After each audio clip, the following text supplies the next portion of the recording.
natin yung doctorate degree program, no?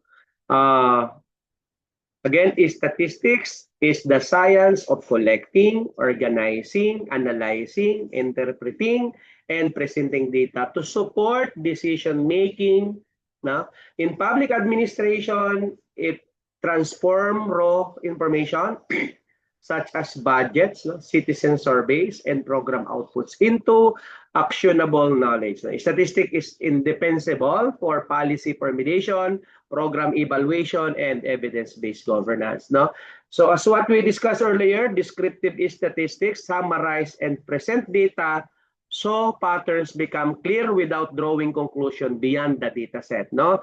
So the purpose is to provide a snapshot of what the data show. And the key tools, of course, we have measure of central tendency like mean, median, mode, to describe a typical value. Of course, we had a measure of dispersion, no? Range, variance, standard deviation to reveal the variability.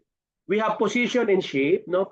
Percentiles, quartiles, skewness, kurtosis, no? Show distribution characteristics. And we have data visualization, ano?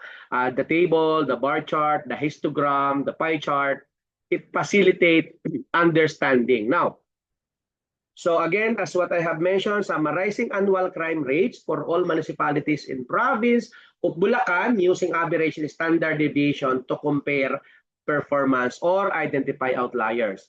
The inferential statistic use sample data to draw conclusions about larger population, quantifying uncertainty and probability theory. No? The purpose actually is to generalize findings and test the hypothesis. Ano po ang inferential statistics? The core techniques, of course, we have estimation, no? Point estimates and confidence intervals. Is, let's say, for example, estimating average household income of an entire city from a sample. Hypothesis testing like t-test, no, chi-square test, ANOVA to evaluate policy impacts. Let's say, for example, the correlation and regression analysis, no, measuring relationship and making prediction, no, how e-governance spending influence citizen satisfaction, and for forecasting and modeling, time series analysis per budget or population projection.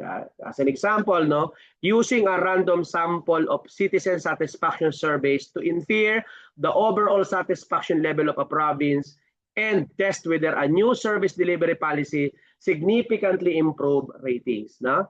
So again, the relationship of the two, descriptive statistics prepare the data, cleaning, summarizing, and visualizing. On the other hand, no, inferential statistics draw conclusions and informs action.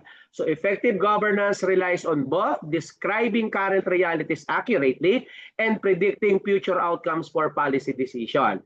So what will be the relevance in public administration? Again, evidence-based policy, support decision on resource allocation, taxation, and service delivery. Program evaluation, no, you may be able to determine if interventions like anti-poverty program produce measurable effects. No? Performance measurement, it can track key performance indicators for government agency, and risk assessment, no, use probabilistic models to anticipate economic or environmental shocks. No? So again, statistics is the backbone of analytical governance. No?